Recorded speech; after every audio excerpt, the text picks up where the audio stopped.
What it is, y'all, it's your old boy Pilk, and I'm coming back today with another Danchro video. Now, we need to talk today about the raid. We have had a couple of talks about this. Usually we try to do a solo run on the very hard missions. But here's the deal, guys. Make your life very, very easy. So, if you notice over here, I have not beaten the EX missions. Not for lack of trying. But the reality is, if you don't have just like the perfect team composition, if you don't have somebody that is designated for several different roles, i.e. knocking the Minotaur down, you know, basically essentially stun locking him at that point.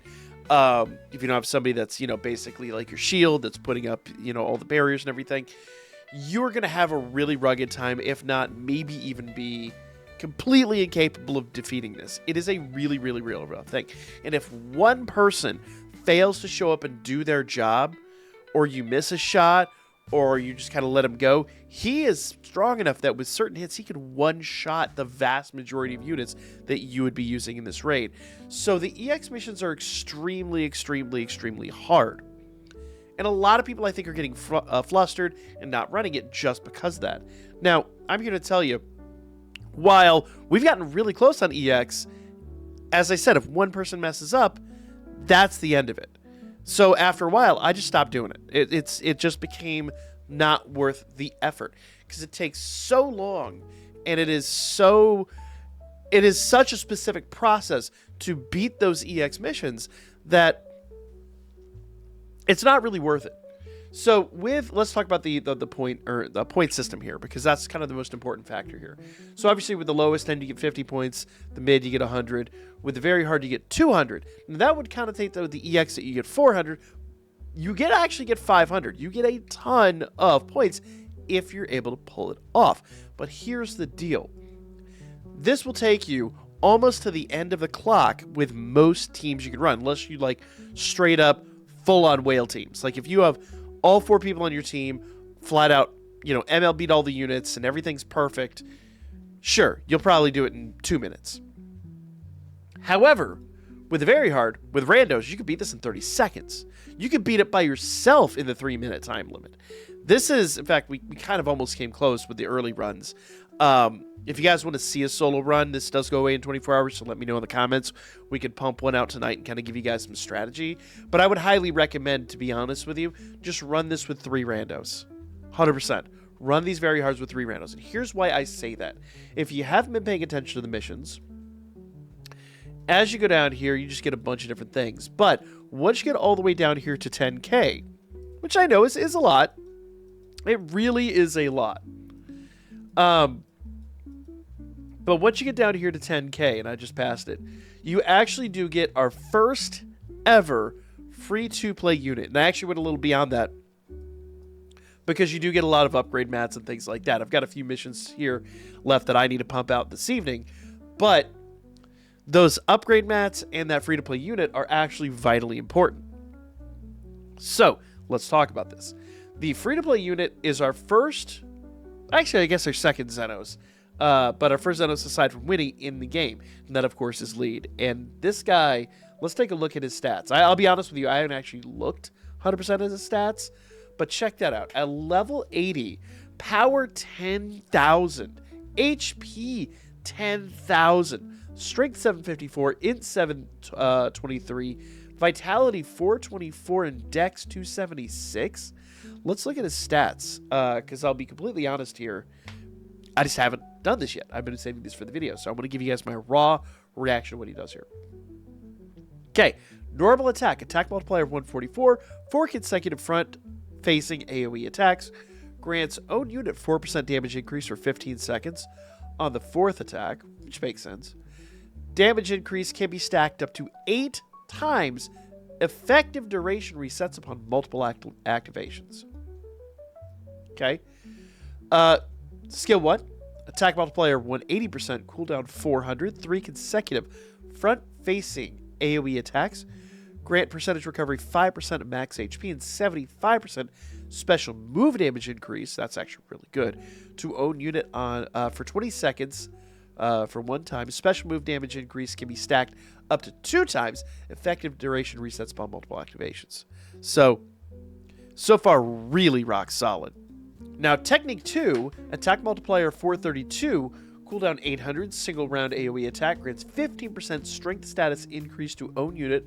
Only his own unit, but that's fine. For 15 seconds, grant 50% vitality status decrease to enemies for 10 seconds. That's actually really handy. And then finally, if we come down here, special move, Attack Multiplier 702, cooldown 3000, 2 consecutive round AoE attacks, grants your own unit 70% electrical damage increase normal damage, and increase damage for 20 seconds. That's twice over. Anyway, the dude should be completely bonkers, especially considering he's free to play. And if you look at those numbers are through the roof. Dude's crazy good. I mean, crazy good. And we will be getting all the materials, all the bonds, and everything that we need to upgrade him.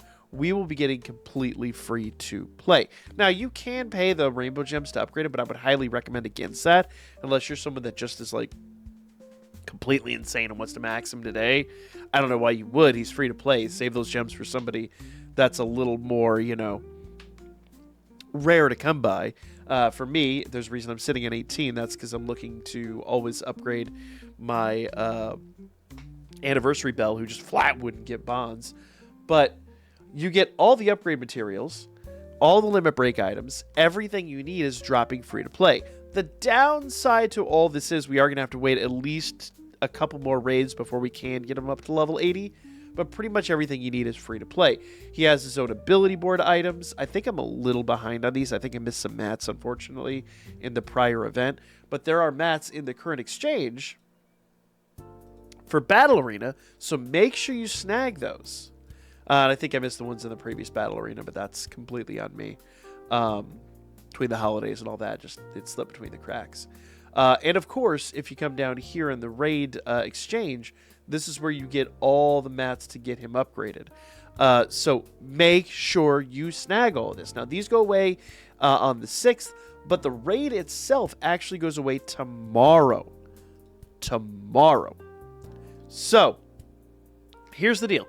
If you have not run this yet, and I'm just going to say, like, worst case scenario, you have not run this yet. You've just been flustered by the EX. You want to do the highest level. You haven't bothered with the very hard. Let me break this down for you. That dude, I'll say that dude, not Asterius here, but Lead, the free-to-play unit, the very first free-to-play unit in this game, is insanely good. Comparable to a ton of summon units that we've had as of recent, and maybe even beyond some of the summon units we've had as of recent. So, if you're sitting today on 6 tickets, and that's all you've got, you can go in here and you can restore tickets.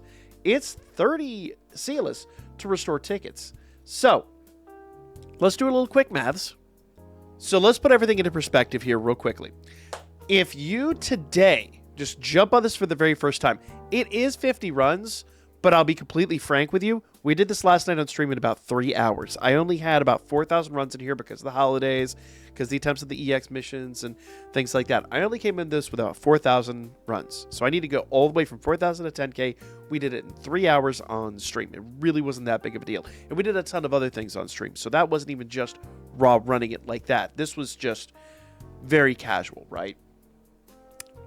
On top of it, I did spend a little bit of Sealess. I spent about 1,000 Sealess to get where I needed to be. If you did it today, if you run in this, you've got all 6 tickets, and you need to restore tickets, you are spending a sum total of 1,320 Sealess to get all the restorations and to get all 50 runs down. However, let me put this in clear perspective for you. You're talking roughly half the cost, a little less than half the cost, of an entire 10-unit summon for a guaranteed UR adventurer that is insanely strong. If you saw a summon for a unit on the level of Lead that was guaranteed for 1,300 free Sealess, you would jump on that in a minute. So there's absolutely no reason today why anybody sitting on these raids that hasn't done them yet, and I'm sure there's a lot of people out there that are flustered by the EX that are like, why am I bothering? Do the very hards, Do all your restorations. It is worth the 1,300 Celis. Believe me. But that's in essence what I wanted to come here today and say. I basically want to encourage you, if you have not gone after lead, if you've not done any of that stuff because you're flustered by the EX, do the very hard. Do all your resets. Yes, it is going to take longer. Yes, it's going to take a few hours of work, but it is 100% worthwhile. And if there's somebody out there that has been sitting in that situation where you're like, the EX is driving me crazy, I just don't want to do it, I'm flustered, let me know in the comments, because I'm sure your story is definitely going to encourage other people that are in that same boat. It's very easy to get bogged down with this whole situation, but the EX is just way too hard. Do the very hards, clear a bunch of those, and you will be just fine. Like, comment, share. Yes, it would only be 20 runs on the EX, but I think, honestly, 50 runs on the very hard would be way faster. They're going to take like 30 seconds per run if done right. I'll be back, and I'll catch you guys on the next one.